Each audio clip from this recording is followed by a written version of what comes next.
right, Bruchim Abayim, welcome everybody. I'm going to move this up there. My kids always make fun of me because I make sometimes AI videos. This video is probably one of the worst AI videos I have ever seen. Someone forwarded to me on Facebook. I looked up to see if it was on YouTube, and it was, so I was able to get it onto my phone. And it says here, 6 rules of the world's strictest religion. It's about Hasidic Judaism, and it gets so much wrong. We're gonna have to really go through this. So you're gonna see my reactions, even though I have seen this video already. So it's not a fresh reaction video. I know my son wants me to make a reaction video about a certain Godzilla video that's like 24 minutes long. This one's only 4 minutes long. So we'll get through it. Obviously, we've already added a minute to this video. So let's get moving. 6 rules of the world's strictest religion. Again, certainly not the world's strictest religion. I know a lot of the comments on YouTube, on the Facebook page of this video, were saying that Islam is stricter than Judaism, which it really isn't. You want to say really like the strictest religion, maybe Jainism, I don't know. But let's see. 6 rules of the world's strictest religion. Only about 5% of Jews worldwide are Hasidic. That amounts to just 130,000 people. That's not even good math, because 5% of 13 million is obviously more than 130,000. So estimates are more close to probably about 500,000 Hasidic Jews. That's a small mistake compared to this. And again, it seems that this entire video was generated by AI. It wasn't edited at all. I don't think any human hands actually had anything to do with this video other than maybe suggesting to the AI what they want to produce. But these numbers, again, this is just wrong. Let's keep going. But Hasidic Jews are highly visible. To outsiders, their religion is a mystery. Let's take... Well, if it's a mystery, you know what? You can check out my YouTube channel. If you're new to the channel, I have plenty about Hasidic Judaism. I do want to mention that this video that we are reacting to is maybe not appropriate for children. It deals with some sexual issues that I would say are not appropriate for young children. So viewer discretion is definitely advised on this video. Let's keep going. A peek inside. 1. Hasidic Jews are protected by a literal wire. I mean, who would even say that? Protected by a literal wire as opposed to a figurative wire? Let's go. The Talmud has 100 pages devoted to Eruvin. That's correct. Plural of Eruv. These are wires marking a symbolic boundary. Actually, the Talmud doesn't talk about the wires. The Talmud is talking about any type, more other aspects of it, which we use wires today, but it could be a piece of wood, it could be, all different types of things that would make a boundary, which would include the shape of a door. And really, the fact of the matter is, the wires are not the Eruv, which I saw some people saying this is established in a religion to have Eruvin around. It's not true. But let's go weiter. On one side of the wire is the world. It's not a symbolic boundary. It is an actual boundary. It's not a matter of symbolism. The ideal Eruv is a wall, but walls can have doors. So when you have the shape of a door, that also constructs a wall. But it's not this idea that one side of the wire. Let's hear what it says. Inside the wire is the community. So that's what they're saying. One side of the wire is the world, and inside the wire is the community. That is not the idea of the Eruv. As far as the wire and this and that. Yes, it does consider that inside the Eruv and inside the boundaries of an Eruv, the community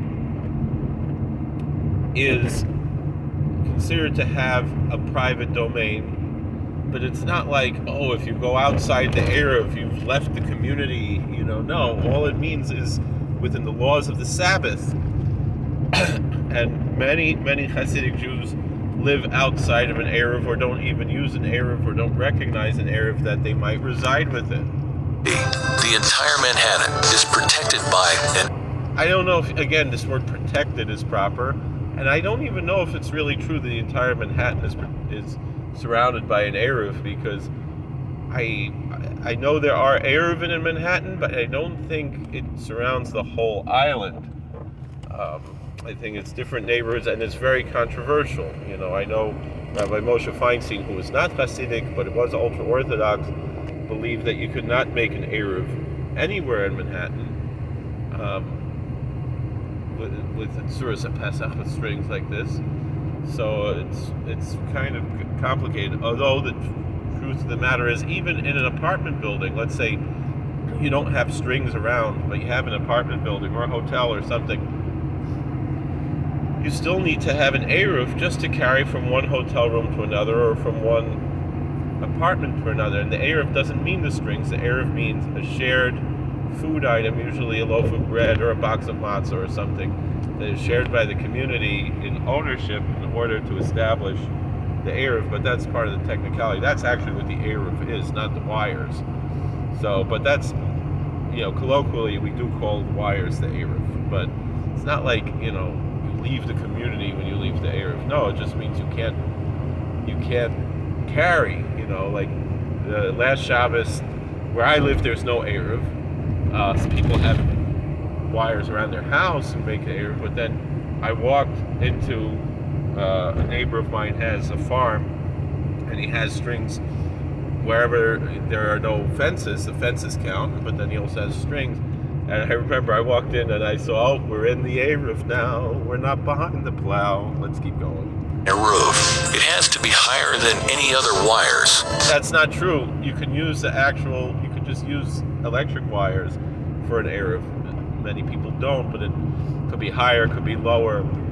That is just total nonsense. I don't know where they got that idea from.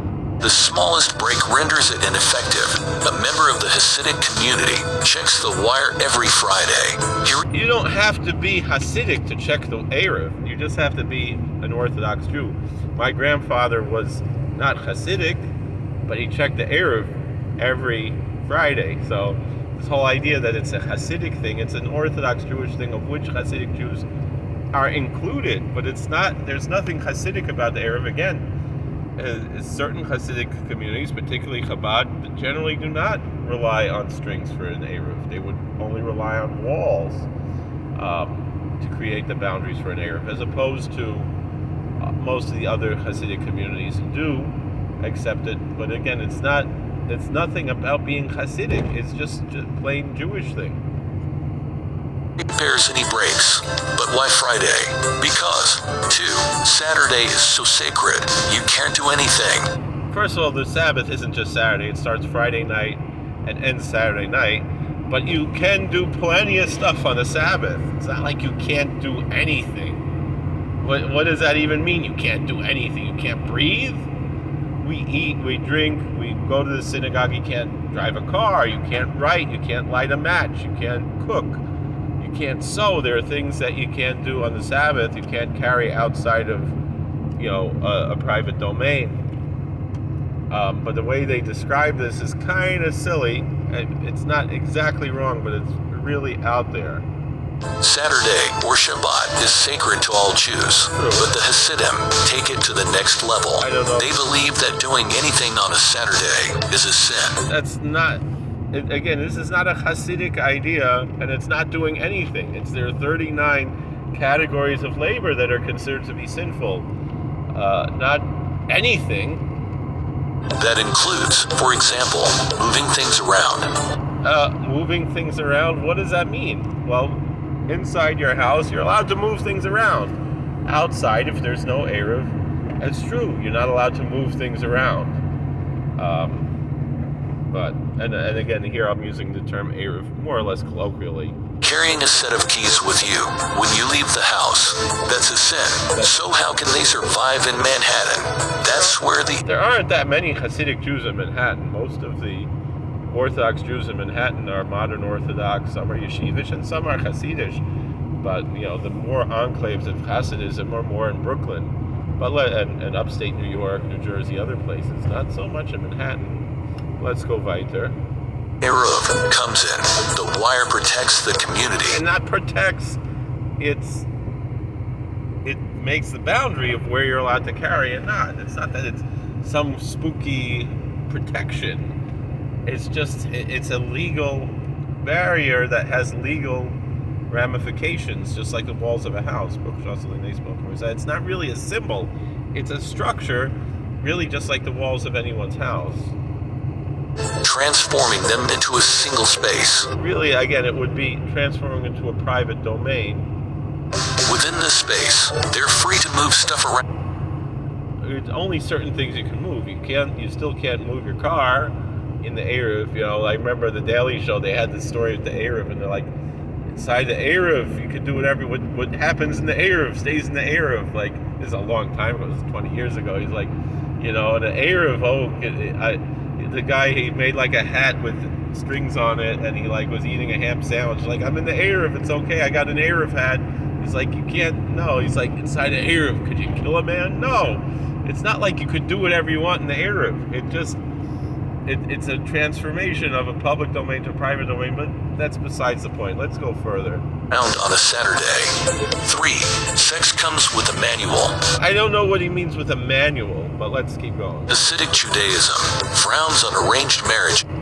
I don't know what it means, frowns on arranged marriages. Generally, the meetings are arranged, and to the outside world, it would appear to be an arranged marriage, but it's not an arranged marriage. But to say frowns on arranged marriages, it's just something we don't do today, because in society today, you can't like just have arranged marriages. In the old days, they probably did have more or less arranged marriages to some extent in certain communities, not necessarily Hasidic communities,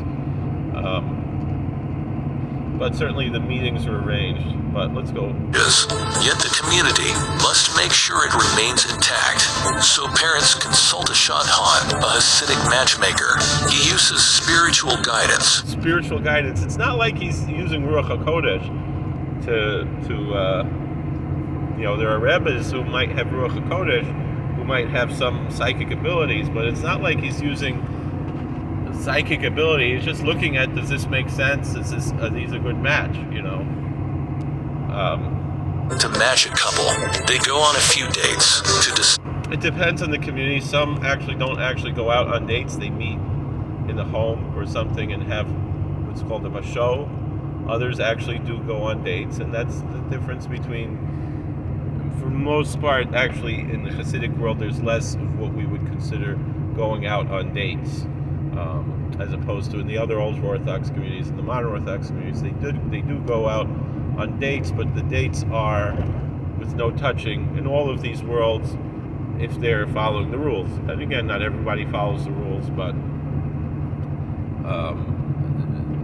it's more likely in some of the modern Orthodox worlds that they follow the rules less, and they're not as ashamed about it. In certain communities, and all these things are different, but in the Hasidic world, it generally, except for, I would say, in Chabad, and maybe some others, Karl and Solon and Novominsk or something, that you go on dates. It's usually called a basho, where it's just a meeting somewhere in the home. They get to talk. Let's go further. Decide whether they like each other. If they do, they sign a formal contract, ketubah. The ketubah is not signed at the engagement. It's signed at the wedding. Many Hasidim, but not all, do sign at the engagement a tanoim, which is what is signed for the engagement. Today, though, many communities, particularly non-Hasidic communities, for the most part, sign the tanoim also the day of the wedding. It lists the obligations that a husband has to his wife. That's true. I don't know why you have there a picture of the Pittsburgher Rebbe Zichron Livracha and the Chisda Rebbe Zichron Livracha. I think they're cousins. They're both Netverne Einiklach.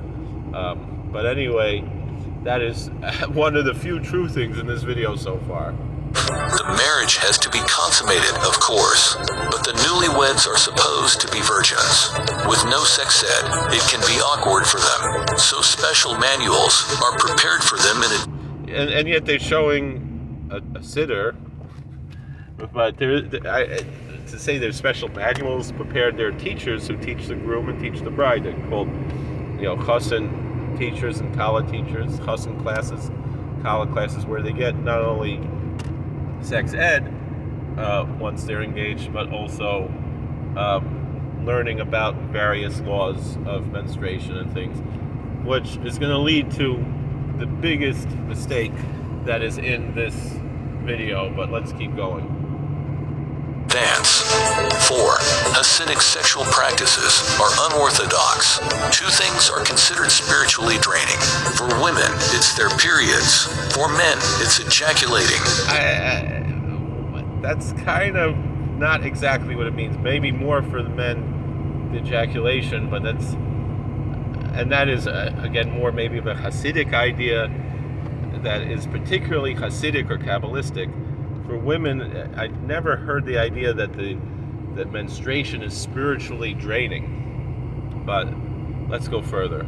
A spiritually drained person must take a special bath called the mikveh. Now, here they're showing like a bathtub with bubbles. That's not what the mikveh is. But it's not about a person being spiritually drained that he or she has to go to the mikveh. It has to do with the laws of the mikveh or the customs for a man of the mikveh. Let's go further. It always includes water from a natural source. Okay. The bath is purifying, but not restorative. I don't know what that means. That's just a non sequitur. So for 12 days after the wife's period or the husband's orgasm, no sex is allowed. All right, this is the big mistake here. All right, so after the woman's period, and again, this is not just Hasidic, this is all Orthodox Jews and even some non-Orthodox, some conservative, some others, is that yes, when the woman has her period, it usually takes 4 or 5 days, the period, and then there's 7 clean days. So it's not necessarily 12 days, it could be 11 days, it could be the period runs longer, and it could be 13 or 14 days. But anyway, true, no sex is allowed after not only no sex, no touching, nothing, after the period, and then after the 7 clean days, that night, the wife immerses in the mikveh, and then they're allowed to be together again. But after a husband's orgasm, there is no such idea of not having sex after a male orgasm, after a male ejaculation. The Hasidic world does embrace the Tikkunas Ezra, that says before a man goes to pray, if he ejaculated, he should immerse in a mikveh. If he's not able to immerse in a mikveh, he could take a shower, so that's more lenient. But there's no idea that the husband and wife, that after the male orgasm, cannot have sex, and certainly not for 12 days. There's no length of time that you have to count after a male orgasm. You could actually, and it's actually encouraged in the Talmud, that if the couple wants to, you could have relations multiple times in the same night, and that's considered to be helpful for the wife's pleasure, according to the Talmud, is to keep going if you're able to.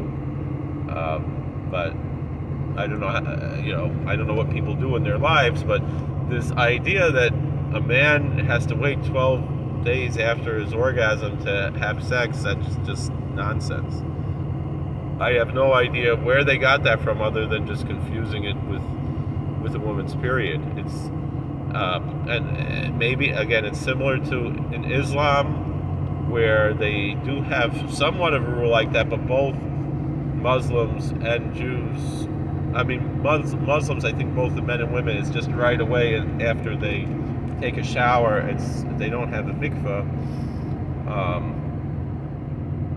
But I don't know, it's kind of weird. I don't know where the AI got this. AI here stands for artificial ignorance. It's just a nonsense thing, crazy thing. Let's keep going. Yet Hasidism differs from most Orthodox religions. It encourages sex for reasons other than procreation.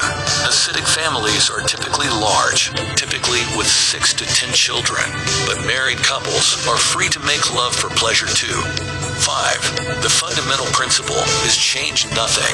Hasidism. All right, the fundamental principle is not change nothing. The fundamental principle are the 13 principles of faith that all Orthodox Jews share, that there's one God, that God gave the Torah to Moses. Moses was the greatest prophet, that there are no other gods, you only worship God. All these things, that the Messiah will come, that there'll be a resurrection.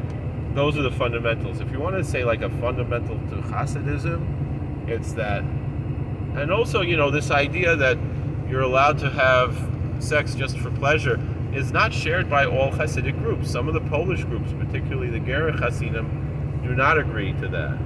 So that's another part of, which again most people don't know, but other Hasidic groups, do embrace the idea that sex is for pleasure, not only for procreation. But anyway, with that being said, and that's only, I think, since the Beis Yisrael. I don't think that's from before that.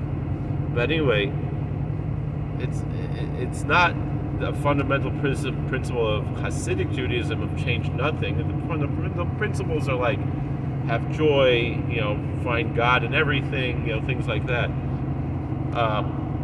Was born in Eastern Europe. Like the Amish, the Hasidim seek to preserve the old way. Again, it's not like the same reason for the Amish. We're very different in many ways than Amish. Just because we have beards and black hats doesn't mean that we have that much in common with the Amish. This puts them at odds with most Jews. The Hasidim speak Yiddish rather than Hebrew. Many do. All Hasidim pray in Hebrew, but they pray in Hebrew with an Ashkenazic or other more exaggerated Eastern European accent. But in Israel, you have different communities. Some will only speak Yiddish among themselves, and some do speak Hebrew. Probably today most speak both. So it's only like the Satmar Hasidim and Tol Saran that like totally reject Hebrew, and a lot of them still, in order to survive there in Israel, they have to speak Hebrew, even though they don't like to, but among themselves they'll speak Yiddish. Reject any food or clothes that didn't exist 250. This is nonsense. Reject any food or clothes that didn't exist 250 years ago. Here you have a Lubavitcher Chassid dressed more like from the 1950s, which is how they dress, not from the 1750s. As far as food, the only thing I ever heard was that the Satmar Rebbe from the previous Satmar Rebbe and many other tzaddikim, it's like a Rebbeisha thing to not eat any new foods, and particularly on Pesach, that's even in more places. But to say that we don't eat any new foods, we only eat kosher foods, and we're very strict about kosher, but plenty of Hasidic Jews eat foods that their ancestors did not eat, whether it's sushi or avocados or things that they just didn't have in Eastern Europe. They'll eat it. Pizza, French fries. These things are all very popular today in the Hasidic world. Yes, certain Rebbeisha, rabbinical families or rabbinical leaders might have certain qualms. I know, like for example, the Satmar Rebbe, previous Satmar Rebbe, someone served him tuna fish and he didn't want to eat it, but then he ate a little bit of it just not to insult the cook or whoever's preparing the food. I don't think they were cooking tuna fish, but even though it was totally kosher. But I've heard stories like that. But everybody else eats tuna fish, So 50 years ago, but the most bizarre rule may be geographic. This is not a rule. This is just a phenomenon. I don't know, like how do you defined these as 6 rules. Let's keep going. 6. Hasidic community affiliations are based on hometowns. Most Hasidim live in Israel, in the U.S. There are virtually none left in Eastern Europe, yet each particular community corresponds to an ancestral town. These are all Eastern European towns, not... They're actually not all Eastern European towns. They showed a picture of the previous Pittsburgher Rebbe. Pittsburgh is not in Eastern Europe, it's in Western Pennsylvania. And then there's a cousin of his, Mushulu Rebbe, which is an Indian name, a Native American name, but it's a parkway in the Bronx in New York City. And then there's a Bostoner Rebbe, right? And there's Clevelander Rebbe. And then there's also other Rebbes who have names from other towns, including some in Eretz Yisrael, or other names altogether. So it's not always from Eastern Europe. Ancient Judean sites. One of the largest Hasidic dynasties is Satmar. It corresponds to the city of Satu Mare, Romania.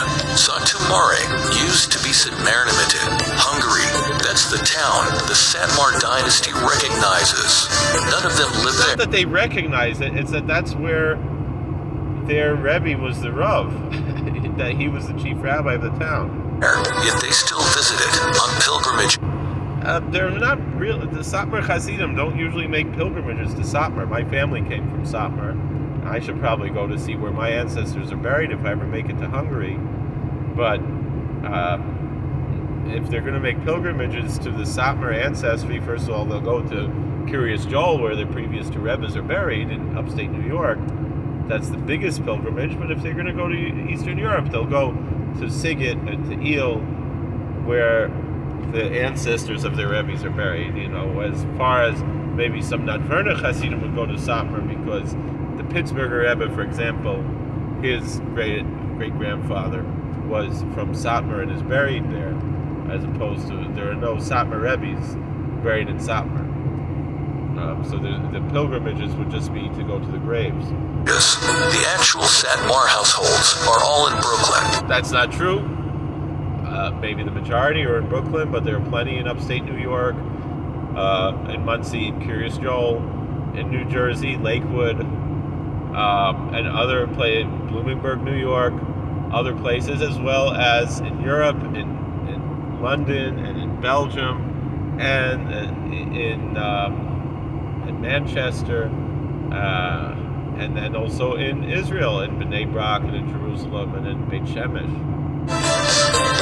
So this video was pure garbage, much worse than any of my AI videos.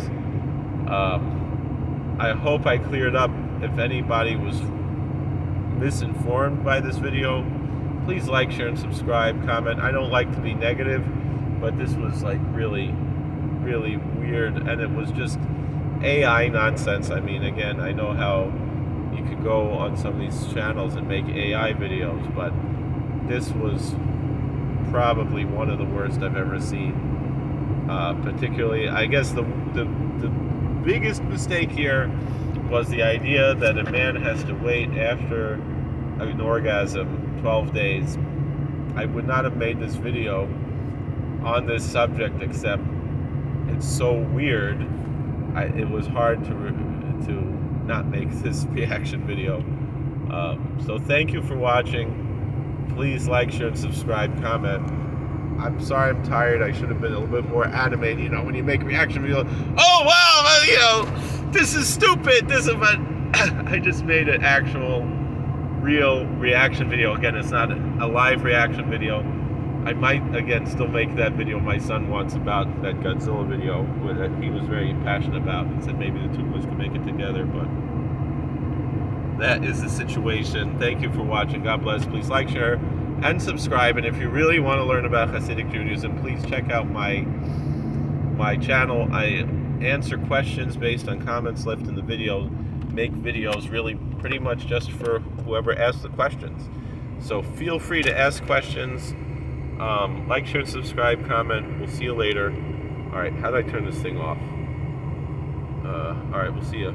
God bless. And hit the bell button, too, while you're at it.